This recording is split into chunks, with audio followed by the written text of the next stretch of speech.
হলো না, হলো না বল্লরী, শেষ রক্ষা হলো না।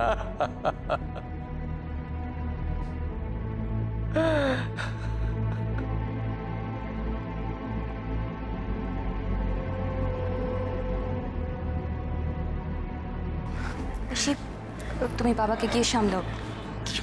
কিসব তুমি বারণ করে এসব করতে। না, আমার পক্ষে দাদার সামনে গিয়ে দাঁড়ানো সম্ভব না। এটা কি করে সম্ভব? সুস্থ সবল মানুষ কি করে চলে যেতে পারে?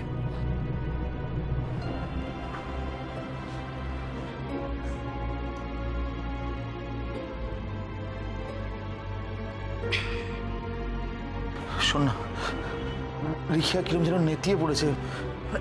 এতদিনে কোনোদিন ওকে আমি এতটা নেতিয়ে পড়তে দেখিনি, বিশ্বাস কর। তাতে আমি কি করবো? শোন না, তোরা যে হাতটা পেয়েছিস আমায় দে না, আমি কথা দিচ্ছি, আমি সুদে আসলে মিটিয়ে দেবো তোদের। আমি সব শোধ করে দেবো, বিশ্বাস কর। তোমার লজ্জা করছে না বড়দা? মা ওখানে মরে পড়ে আছে, আর তুমি এখনো হাড় করছো। কি করবো, ডাক্তার বলেছে রিখিয়াকে আজই ভর্তি করতে। তো সেটাই করো না, এখানে কেন?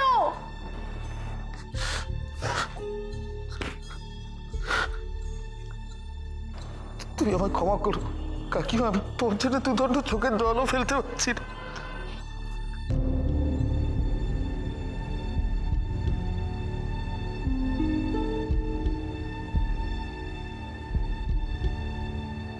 আমি আপনাদের মায়ের বডিটা একটু তুলে দেখতে চাই।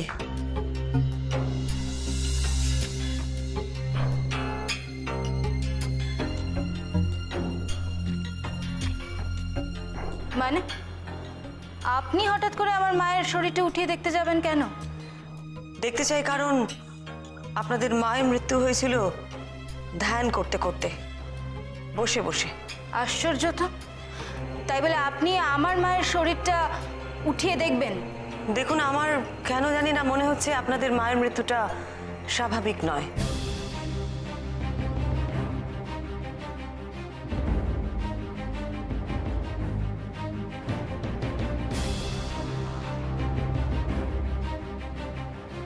এমনি এমনি উনি মারা যাননি। আমি দেখতে চাই যে ওনার মাথার পেছনে কোনো আঘাতের চিহ্ন আছে কিনা।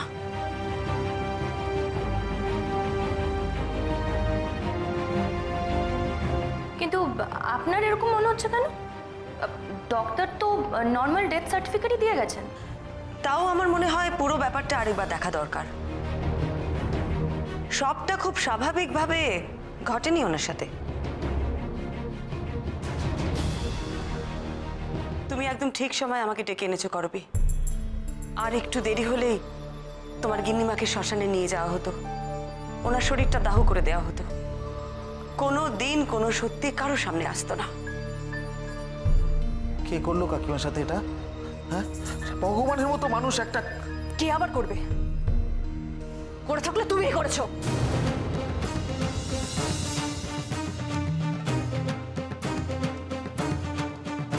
এভাবে বলো না বেরি, এভাবে বলো না। দেখো, এই মানুষটা কাকিমাকে কেন মারবে? কেন নিজের পায়ে কুড়ুল মারবে? তাছাড়া এই বাড়িতে তো কাকিমাই আমাদের আশ্রয় দিয়েছিলেন। উনি তো ছিলেন আমাদের মাথার ওপরে। ও কেন? তুমি চুপ করো। তোমার পরামর্শতেই এসব হয়েছে। আমরা মাকে হারিয়েছি, আর তোমাদের লোকটা দিন দিন বেড়েছে। আসলে মা ওকে হাতটা দেবে বলেছিল, তারপরে যেই দিল না, অমনি রাগের মাথায় মাকে খুন করে দিল। না,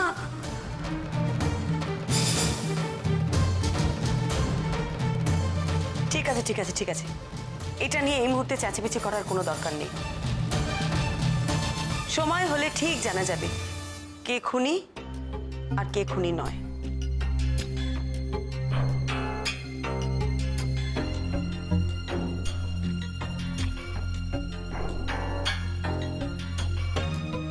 ভালো লাগছে না, ভালো লাগছে না, আমার কিচ্ছু ভালো লাগছে না।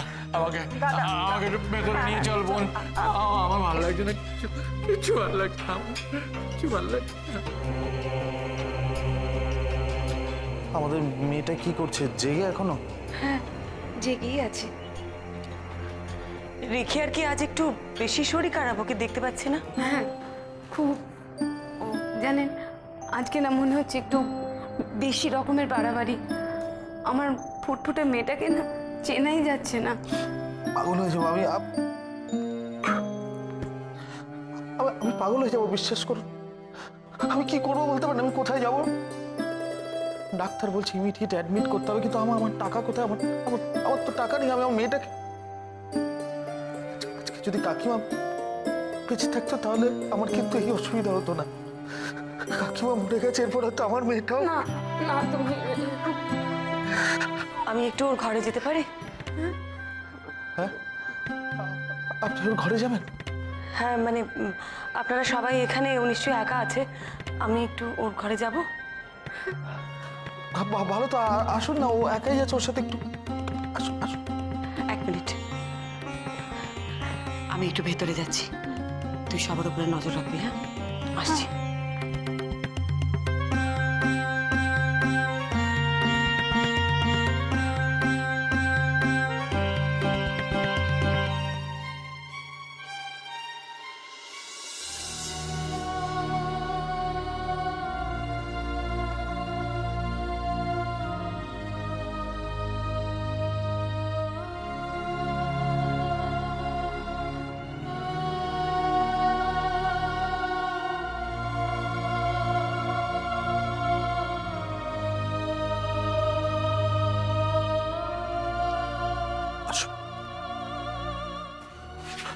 আপনি বসুন।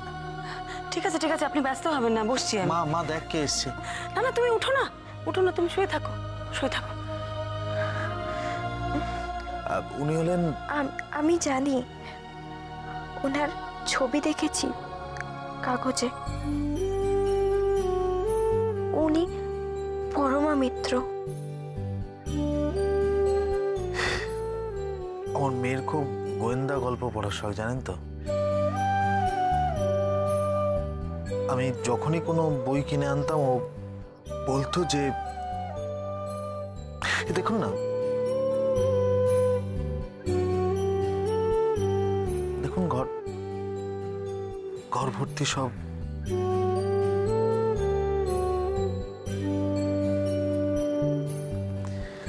পারি না, আজকাল আর কিছুই করতে পারি না, কিচ্ছু করতে পারি না আজকাল।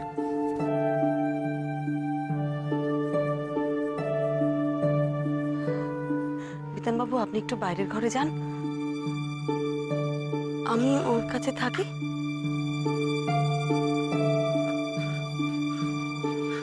মা শোন না, আমি আছি, আমি আমি আমি পাশের ঘরেই আছি। হ্যাঁ, আজই তোকে নিয়ে যাবো ডাক্তারের কাছে, আজই হাসপাতালে নিয়ে যাবো তোকে, তুই চিন্তা করবি না।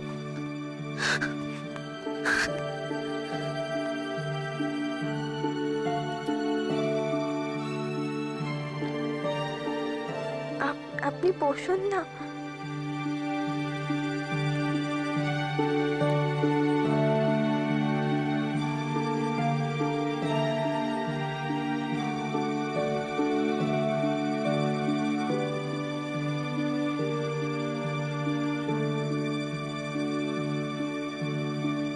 আমারও জানেন তো খুব ইচ্ছা ছিল গোয়েন্দা হওয়ার। হ্যাঁ স্যার, সবে পৌঁছেছি। আমি ভেতরে গিয়ে দেখে আপনাকে পুরো ডিটেলসটা দিচ্ছি। Okay sir. একটা হাড়ের লোভে তুমি মাকে খুন করেছো। কি বলছিস সেটা? এটা কি বলছিস তুই? আমি কাকিমাকে মেরেছি? প্লিজ বড়দা, এগুলো শুনতে আমার এখন ভালো লাগছে না। পিসিমা, আপনারও কি মনে হয় যে ওই সাতনরি হাটটার জন্যই আপনার বৌদিকে এভাবে অসময়ে চলে যেতে হলো?